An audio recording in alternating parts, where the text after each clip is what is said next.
یہ قربانی کے ایام ہے۔ قربانی کا سارا عمل جناب سیدنا ابراہیم خلیل اللہ علیہ السلام کی یادگار ہے۔ سیدنا ابراہیم خلیل اللہ تعالیٰ نے آپ کو ایک خاص شان، خاص مقام اور مرتبہ نصیب فرمایا۔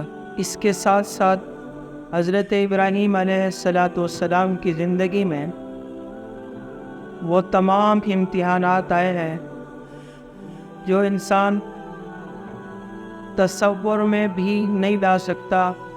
ان امتحانات سے اللہ تعالیٰ کے یہ خلیل گزرے ہیں، جان کے اعتبار سے آزمائے گئے، وطن کی ہجرت کے ساتھ آزمایا گیا۔ جب آپ نے اپنے وطن کو خیر باد کہا، وَقَالَ إِنِّي مُهَاجِرٌ إِلَىٰ رَبِّي، آپ کا وطن عراق تھا۔ عراق سے آپ تشریف لائے ہیں شام میں، فلسطین میں۔ حضرت ابراہیم خلیل اللہ کی عمر 86 برس کے قریب تھی اور آپ کی اولاد نہیں تھی۔ اللہ جل شانہ کے حضور آپ نے اولاد کی درخواست کی، اولاد کی دعا کی، عرض کرنے لگے، ربی ہب لی من الصالحین، اے میرے پروردگار مجھے نیک اولاد عطا فرما دے۔ بڑھاپے کی عمر میں اللہ جل شانہ نے حضرت ابراہیم علیہ السلام کو اولاد کی نعمت سے نواز دیا۔ ارشاد ہوا، فبشرناہ بغلام حلیم، ہم نے خوشخبری دی حضرت ابراہیم علیہ السلام کو کہ آپ کے گھر میں ایک فرزند پیدا ہوگا جو بردبار ہوگا، تحمل والا ہوگا، حلیم المزاج ہوگا۔ حضرت ابراہیم علیہ السلام کے ہاں حضرت اسماعیل علیہ السلام کی پیدائش ہو گئی۔ حضرت اسماعیل علیہ السلام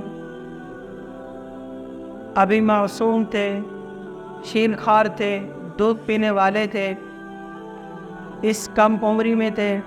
حضرت ابراہیم علیہ السلام نے کتنی تمناؤں، آرزوؤں اور خواہشوں کے ساتھ اللہ جل شانہ سے اولاد کی درخواست کی۔ بڑھاپے میں اولاد مل گئی تو ان کے ساتھ پیار آپ کا، محبت آپ کی بے انتہا تھی۔ آپ اپنے بیٹے کو اپنی گود میں لیتے، پیار کرتے، اٹھاتے۔ حق تعالی شانہ کی مشیت کچھ اور تھی۔ حق تعالی شانہ نے حضرت ابراہیم علیہ السلام کو حکم دیا کہ حضرت اسماعیل علیہ السلام کو بھی اپنے ساتھ لے، ان کی والدہ کو بھی اپنے ساتھ لے، اور جہاں ہمارا حکم ہو وہاں ٹھہرا کے آ جائے۔ تو حضرت جبرائیل علیہ السلام کی معیت میں حضرت ابراہیم علیہ السلام نے اپنی اہلیہ کو بھی، اپنے اس معصوم فرزند کو بھی اپنے ساتھ لیا۔ چلتے رہے، کئی دن گزر گئے، ایک ایسا مقام آیا جو بے آب و گیا ہے، جہاں گھاس بھی نہیں ہے، جہاں درخت بھی اس اعتبار سے نہیں ہے، پہاڑوں میں گھرا ہے، اور وہ پہاڑ ایسے ہیں جو کالے ہیں، پہاڑ ایسے ہیں جو سنگلاف ہیں، سخت ہے۔ ایسا پہاڑ نہیں ہے جس کے اوپر سبزہ ہو، درخت ہو، کوئی اس طرح سے خوبصورتی ہو۔ حق تعالی شانہ کی طرف سے حکم آ گیا، اے ابراہیم، اے خلیل اللہ، اپنے فرزند کو اسی مقام پر ٹھہرا دیجیے۔ چنانچہ حضرت ابراہیم علیہ السلام نے اللہ جل شانہ کے اس حکم کی اطاعت کی، بجاوری کی، اپنی اہلیہ کو اور اپنے معصوم فرزند کو وہیں پہ چھوڑا، اور آپ واپس فلسطین کی طرف، شام کی طرف چل پڑے۔ جب آپ واپس آنے لگے تو آپ کی اہلیہ حضرت ہاجرہ علیہ السلام پوچھنے لگتی ہیں، اے ابراہیم، یہاں کیوں چھوڑ کے جا رہے ہو؟ کس کے سہارے چھوڑ کے جا رہے ہو؟ کس لیے جا رہے ہو؟ حضرت ابراہیم خلیل اللہ نے کچھ جواب نہ ارشاد فرمایا۔ تو حضرت ہاجرہ کے دل میں آیا کہ یہ اللہ کے پیغمبر ہیں، میں ان سے پوچھوں تو صحیح، کیا اللہ کا حکم ایسا تھا آپ کے لیے؟ اب حضرت حاجرہ گویا ہوئی، اے اللہ کے خلیل اتنا بتا دیجئے کیا اللہ تعالیٰ کا حکم ایسا آیا ہے؟ تو حضرت ابراہیم خلیل اللہ نے اس بات میں سر ہلا دیا، ہاں اللہ کا امر ایسا آیا ہے، اللہ کے حکم کی وجہ سے چھوڑ کے جا رہا ہوں۔ تو حضرت حاجرہ ایک عجیب جملہ کہتی ہیں، اِذًا لَا يُضَيِّعُونَا، اگر یہ حکم میرے رب کا ہے، اگر یہ حکم اللہ ہی کا ہے تو اللہ ہمیں ضائع نہیں کریں گے، وہ اللہ ہمیں اب بیکار نہیں چھوڑ دیں گے، اب اللہ ہمیں بے آسرا نہیں چھوڑ دیں گے، اب وہ اللہ یہاں ہمیں بھوک و افلاس سے نہیں مار دیں گے۔ میں اپنے رب کے فیصلے پہ راضی ہوں، وہ جو فیصلہ کرتا ہے اس کا ہر فیصلہ حکمت والا ہوتا ہے، اس کا ہر فیصلہ خیر والا ہوتا ہے، اس کا ہر فیصلہ بھلائی والا ہوتا ہے۔ تو حضرت حاجرہ آپ تھوڑا سا تصور میں جائیں، کس انداز میں اپنے خامند کو الوداع کہہ رہی ہو کہ اس کے ارد گرد کوئی آبادی نہیں ہے، مکان نہیں تھا جس میں حضرت حاجرہ رہائش اختیار کرتی، پانی کا انتظام نہیں تھا، خوراک کا انتظام نہیں تھا، اپنی زندگی تو کجا، اپنی زندگی کی شاید اتنی پرواہ نہ ہو جتنا اپنے اس معصوم لال کی ہو، خوبصورت بیٹے کی ہو، معصوم بچے کی ہو کہ اس معصوم بچے کا کیا بنے گا۔ مجھے اور آپ سے یہ تو نہیں کہا نا اپنے بیوی بچوں کو جاؤ جنگل میں چھوڑ دو، ہمیں اتنا کہا ہے تم جس ملت کا دعویٰ کرتے ہو اس ملت کے ماننے والے ہو تو سود چھوڑ دو، ظلم چھوڑ دو، زنا چھوڑ دو، بے حیائی کے کام چھوڑ دو، دوسرے کا حق کھانا چھوڑ دو، ہر غلط کام سے باز آ جاؤ، بیواؤں کا یتیموں کا حق کھانا چھوڑ دو، وراثت کی تقسیم صحیح طریقے سے کرو۔ ہم سے تو یہ نہیں کہا بیوی بچوں کو جنگل میں چھوڑ کے چلے آؤ، ہم سے تو آسان سا مطالبہ رکھا گیا ہے، جھوٹ چھوڑ دو، حلال طریقے سے کماؤ، حرام تجارت کو چھوڑ دو، حرام طریقہ چھوڑ دو، ملاوٹ چھوڑ دو، دھوکہ دہی چھوڑ دو۔ لیکن کیسا وہ امتی ہے اور اس کی زبان سے نکلتا ہے کاروبار تو جھوٹ کے بغیر چلتا ہی نہیں ہے، زبان سے نکلتا ہے کاروبار تو جھوٹ کے بغیر چلتا ہی نہیں ہے، سود کے بغیر کام ہی نہیں چلتا ہے، رشوت نہ لیں تو کام ہی نہیں بنتا ہے، گھر کا خرچہ ہی نہیں پورا ہوتا ہے۔ وہ کس کو جھٹلاتا ہے، کس کی تکذیب کرتا ہے، کہتا کیا ہے؟ شریعت تو اسے یہ تعلیم دیتی تھی، تاریخ تو اسے یہ سبق دیتی تھی، اللہ کا حکم پورا کرنے میں خیر ہے، اللہ کے حکم کی وجہ آوری میں بھلا ہے، اللہ کے حکم کی وجہ آوری میں تمہاری بقا ہے۔ لیکن امتی کا دل پھر گیا ہے، نظام الٹا ہو گیا ہے، رویہ غلط بدل گیا ہے، نظریہ ہی غلط ہو گیا ہے۔ اس کا نظریہ بن گیا میں شاید جھوٹ بولتا ہوں تو میں بڑا سمجھدار ہوں، میں بڑی اپنی عقل اور فطانت اور ذہانت سے مال کما کے لاتا ہوں، مجھ سے بڑا سمجھدار کوئی نہیں ہے۔ وہ سمجھتا ہے میں دھوکہ دے کے دوسرے سے مال کما لیتا ہوں تو میں سب سے بڑا عقل مند آدمی ہوں، ہوشیار آدمی ہوں، سیانا آدمی۔ کہا وَلَا يَحِقُّ الْمَكْرُ السَّيِّئُ إِلَّا بِأَهْلِهِ، بری تدبیر کرنے والوں کو گھیر لیتی۔ تمہیں کیا خبر ہے کہ تم دوسرے مسلمان کو دھوکہ دے کے اپنے ساتھ دھوکہ کر رہے ہو؟ تمہیں کیا خبر ہے دوسرے کا مال لے کے اپنا نقصان کر رہے ہو؟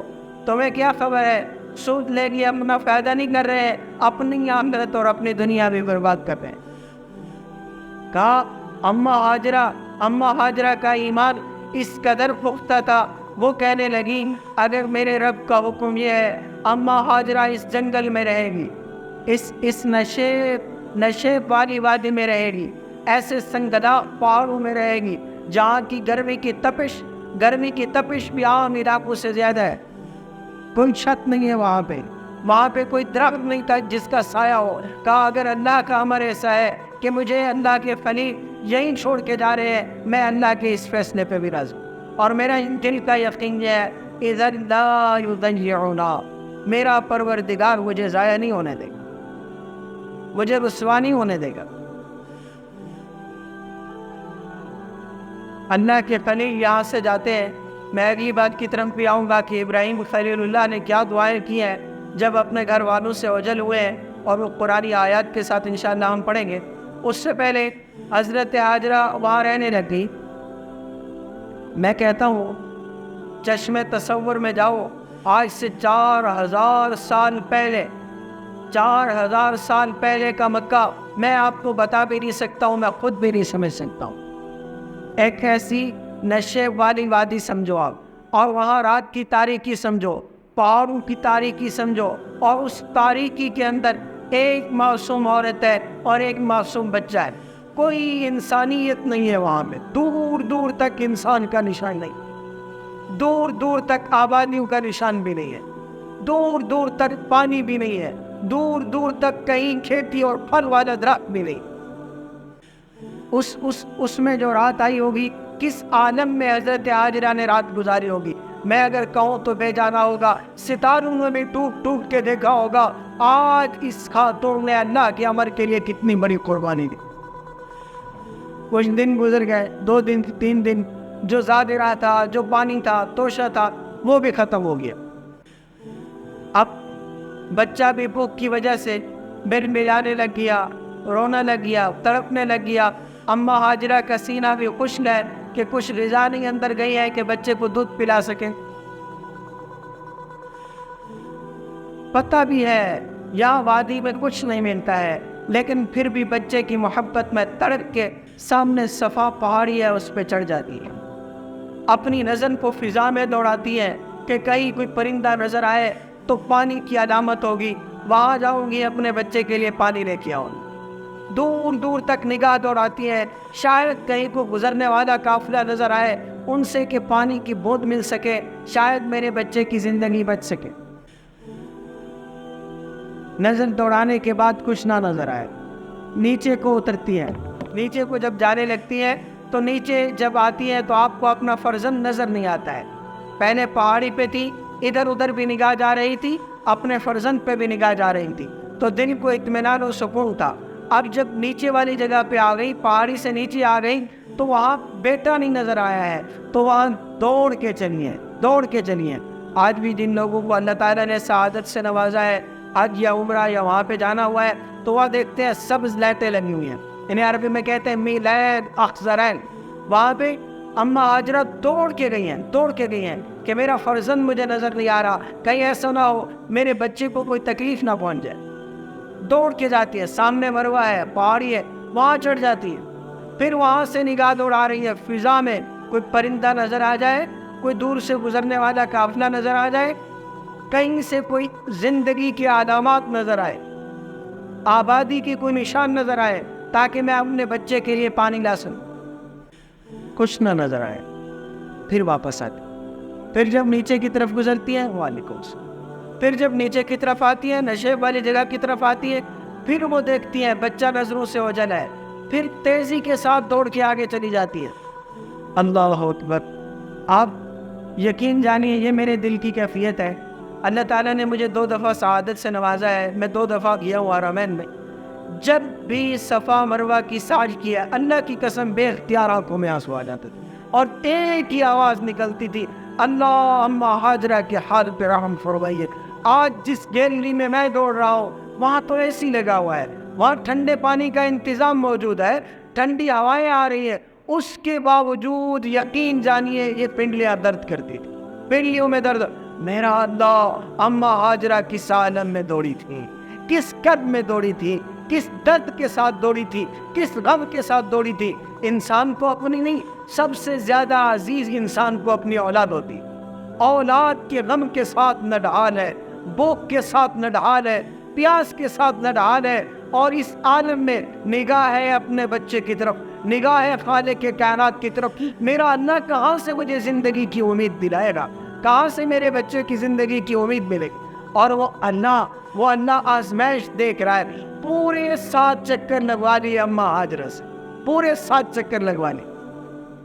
یہاں پہ ایک جملہ بتا دوں، قرآن کا جملہ، اماں ہاجرہ وہاں دوڑی ہیں، اس سے پہلے صفا تھی، پہاڑی تھی، خالق کوئی اسے اتنا نہ جانتا تھا، مروہ کیا تھا اسے کوئی نہ جانتا تھا۔ جب اماں ہاجرہ کے وہ مبارک قدم لگے ہیں تو قرآن نے ایک جملہ کہا، ان الصفا والمروۃ من شعائر اللہ، من شعائر اللہ۔ اے کاش کہ اس جملے کو میں سمجھا پاؤں۔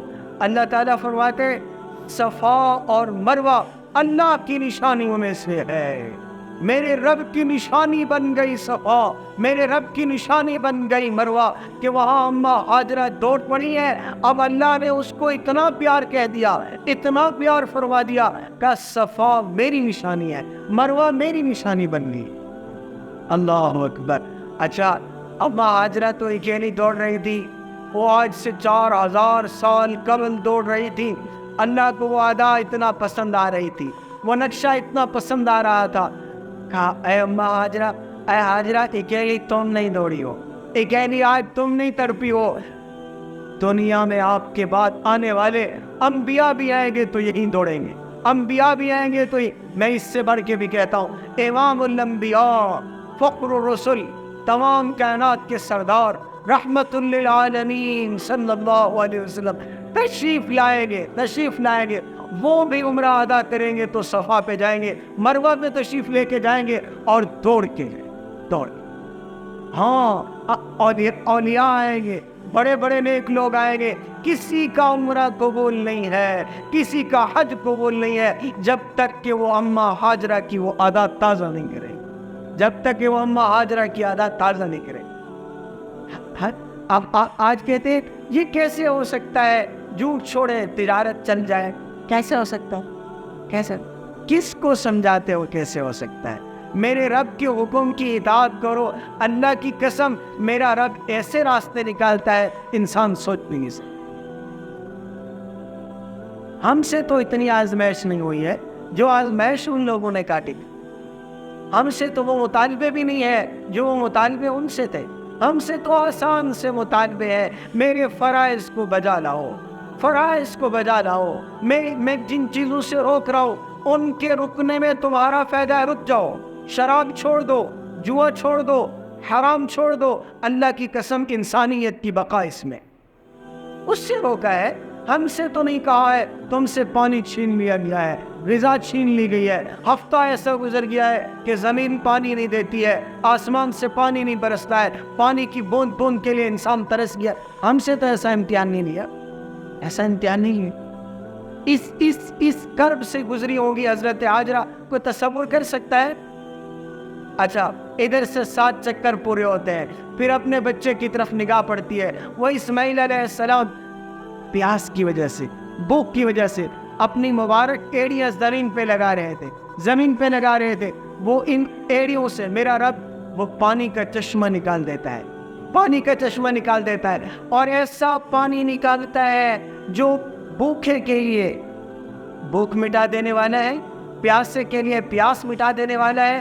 یقین جانیے منافق کو وہ پانی ہضم نہیں ہوتا ہے، ایمان والا پیے گا، جس نیت سے پیتا ہے اللہ اس نیت کو بھی پورا کرے۔ فرمایا جب تم پانی پیو تو اللہ سے مانگا کرو آب زمزم، اللہم انی اسألک علما نافعا، اے اللہ میں علم نافع کا سوال کرتا ہوں، ورزقا واسعا، رزق واسع کا سوال کرتا ہوں، وشفاء من کل داء، ہر بیماری سے شفا چاہتا ہوں آپ سے، اور اس پانی سے میرا رب شفا دیتا ہے، میرا رب شفا ہے۔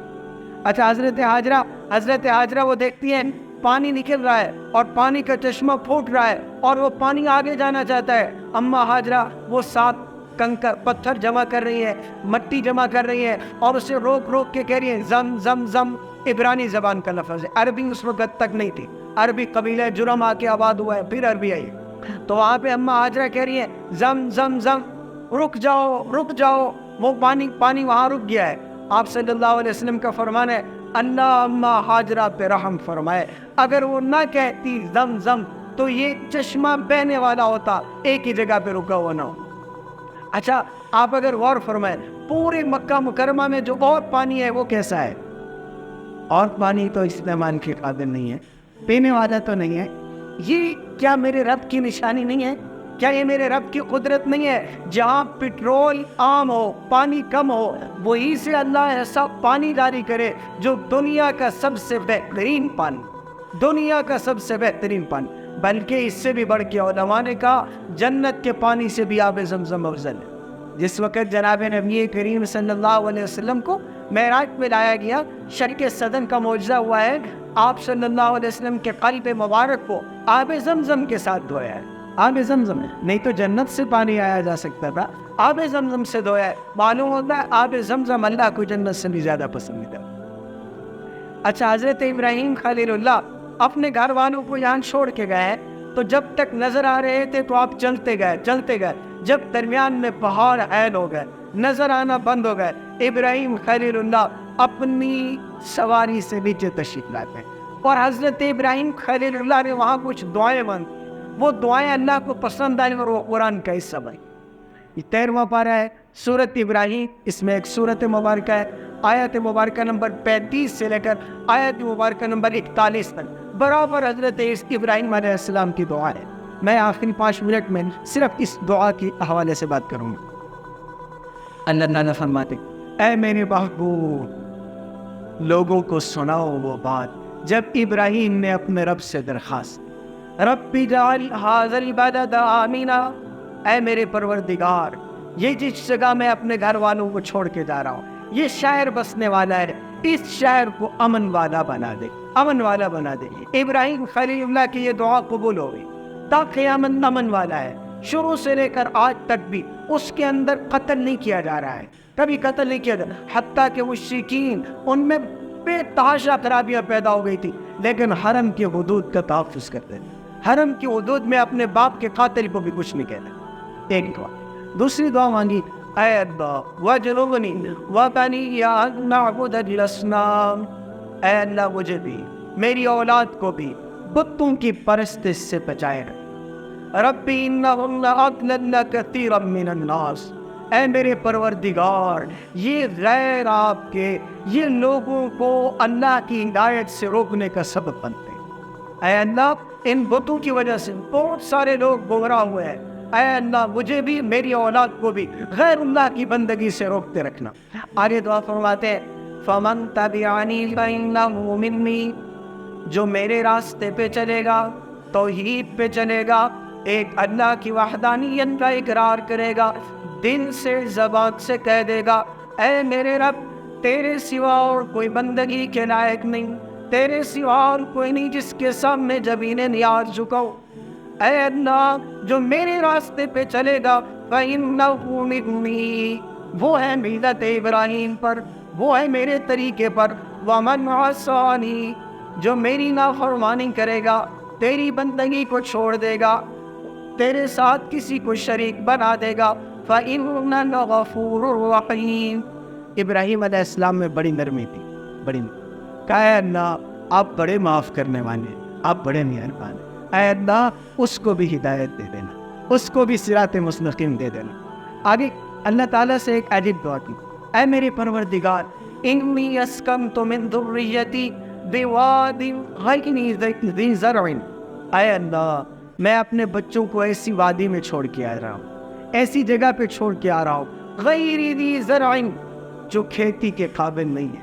پھر آپ ہو گیا وادی ہے جہاں پھول نہیں کھلتے ہیں, جہاں درخت نہیں اگتے ہیں, جہاں پھل نہیں لگتے ہیں, جہاں گندم نہیں ہوتی ہے, چاول نہیں ہوتے ہیں, گوشت نہیں ہوتی ہے. اے اللہ ایسی جگہ میں اپنے گھر والوں کو چھوڑ کے آ رہا ہوں. لیکن جملہ بڑا عجیب ہے, اے اللہ چھوڑا ادھر ہے عند بیتک المحرم, یہیں پہ تیرا محترم گھر آباد ہوگا. اے اللہ میں اپنے گھر والوں کو تیرے گھر کے پاس بسا کے آیا ہوں, تیرے گھر کے پڑوس میں چھوڑ کے آیا ہوں, تیرے گھر کے ارد گرد بسا کے اس لیے آیا ہوں. ربنا لیقیموا الصلاۃ, ربنا لیقیموا الصلاۃ, پیغام ہے نبی کا, دعوت ہے پیغمبر کی, ابراہیم خلیل اللہ کی. توحید کے بعد بڑا سبق ہے ربنا لیقیموا الصلاۃ.